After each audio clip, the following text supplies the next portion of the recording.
সুপ্রিয় শিক্ষার্থী বন্ধুরা, আসসালামু আলাইকুম।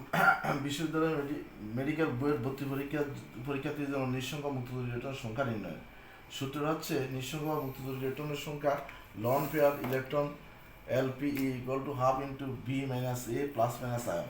এখানে LP হচ্ছে লন পেয়ার ইলেকট্রন মুক্ত ইলেকট্রনের সংখ্যা, B হচ্ছে ব্যালেন্স কেন্দ্রীয় পরমাণুর সাথে সংযুক্ত একযোজী পরমাণুর সংখ্যা, হাইড্রোজেন থাকলে একযোজী, অক্সিজেন থাকলে দ্বিযোজী পরমাণুর সংখ্যা এখানে হবে।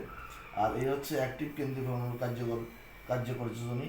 আর আয়নের ক্ষেত্রে প্লাস থাকলে হবে মাইনাস, মাইনাস থাকলে হবে প্লাস, কারণ প্লাস মানে ইলেকট্রন ত্যাগ করে এই জন্য মাইনাস, আর মাইনাস মানে ইলেকট্রন গ্রহণ করে এই জন্য হয় প্লাস।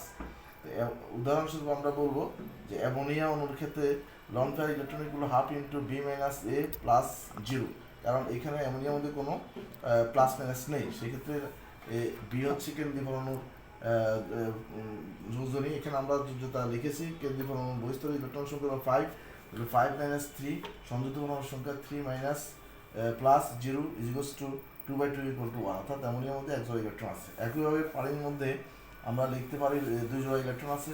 সালফার ডাইঅক্সাইডের ক্ষেত্রে এখানে এক জোড়া আছে।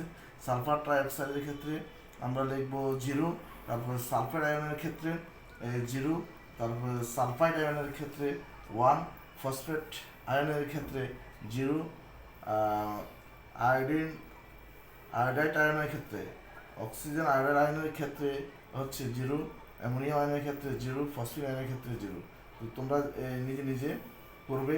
Sulphur PCl5 BH4 minus CH4 carbon dioxide barium করে, এদের কেন্দ্রীয় পরমাণুতে মুক্ত ইলেকট্রনের সংখ্যা 0।